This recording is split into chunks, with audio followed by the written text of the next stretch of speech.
5 minutes. Thank you, Mr. Chairman. Mr. Dorsey, what is winning, yes or no, on your Twitter account poll?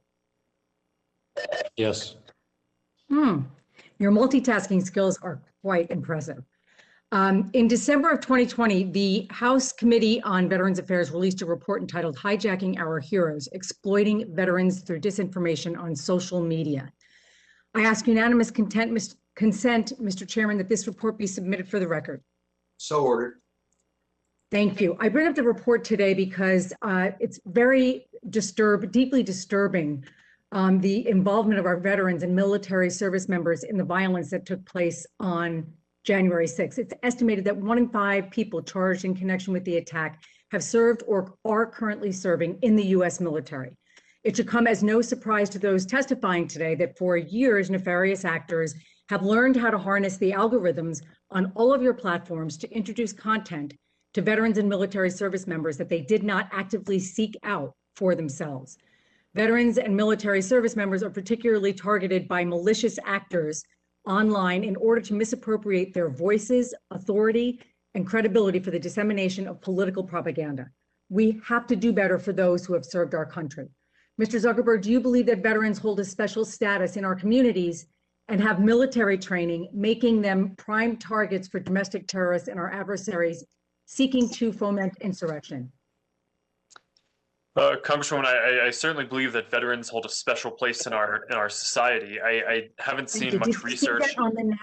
Did you see on the National Mall and at the Capitol, there were rioters who arrived in combat gear who were armed with tactical equipment? Did you see those images, yes or no?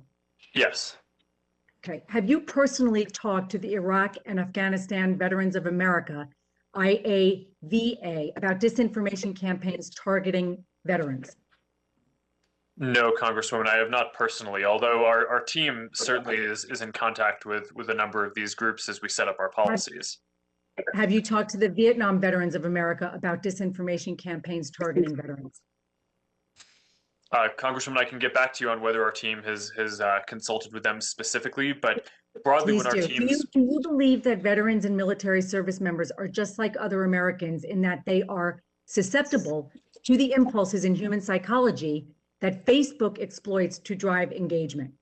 Do you believe that they are susceptible in that way? Yes, Congresswoman, there's a lot in your characterization there that I disagree with.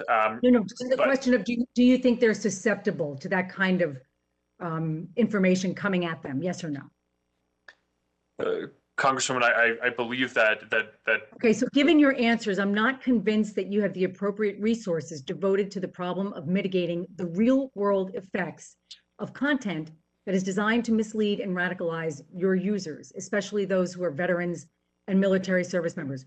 Would you support legislation that would require you to create an Office of Veterans Affairs that reports to the CEO and works with outside veteran service organizations to ensure our enemies don't gain ground trying to radicalize our brave men and women who serve in our military? Would you support that legislation? Congresswoman, I think the details matter a lot, so I would be happy to follow up with you or have our team follow up with your team to discuss this. But in general, I do think that— on that, Mr. Zuckerberg, it's just a broad stroke. Do you believe that you could find your way to support legislation that would have as its goal the protection of our military, active duty, and veterans? I think in principle, I think something like that could certainly make sense. So I wrote to you, Mr. Zuckerberg, last month requesting information about Facebook's efforts to curb disinformation campaigns that specifically targeted American service members and veterans. I'm just curious if you know how many public groups with the word veteran or public pages with the word veteran did you remove from your platform after January 6th in association with misinformation about the 2020 election or the attack on the Capitol? Congresswoman, I don't know the answer off the top of my head, but I'd be happy to get back to you with that. Thank you. Thank you.